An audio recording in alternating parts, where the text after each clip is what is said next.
أعوذ بالله من الشيطان الرجيم بسم الله الرحمن الرحیم۔ السلام علیکم۔ آج ہم دن اور رات کی نعمتوں کا شکر ادا کرنے کا نبوی نسخہ پڑھیں گے۔ چلیے اس دعا کا آغاز کرتے ہیں۔ بسم اللہ الرحمن الرحیم۔ اللہم ما اصبح بی من نعمت او بأحد من خلقک او بأحد من خلقک منک وحدک لا شریک لک لک الحمد ولک الشکر۔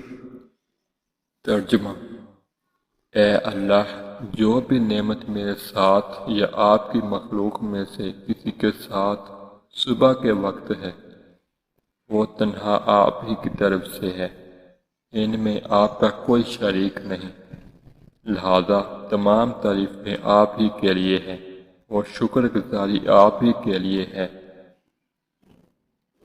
فضیلت: جو شخص صبح کے وقت ایک مرتبہ پڑھ لے تو اس نے اس دن کی نعمتوں کا شکر ادا کر لیا، اور جو شام کو پڑھ لے تو اس نے اس رات کی نعمتوں کا شکر ادا کر لیا۔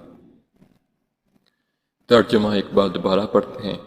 اے اللہ، جو بھی نعمت میرے ساتھ یا آپ کے مخلوق میں سے کسی کے ساتھ صبح کے وقت ہے، وہ تنہا آپ ہی کی طرف سے ہے، ان میں آپ کا کوئی شریک نہیں ہے، لہذا تمام تعریفیں آپ ہی کے لیے ہیں اور شکر گزاری آپ ہی کے لیے ہے۔ فضیلت: جو شخص صبح کے وقت ایک مرتبہ پڑھ لے تو اس نے اس دن کی نعمتوں کا شکر ادا کر لیا، اور جو شام کو پڑھ لے تو اس نے اس رات کی نعمتوں کا شکر ادا کر لیا۔ تو دوستو، کتنی مجرب دعا ہے، اس کے پڑھنے سے بہت ہی برکت نازل ہوتی ہے۔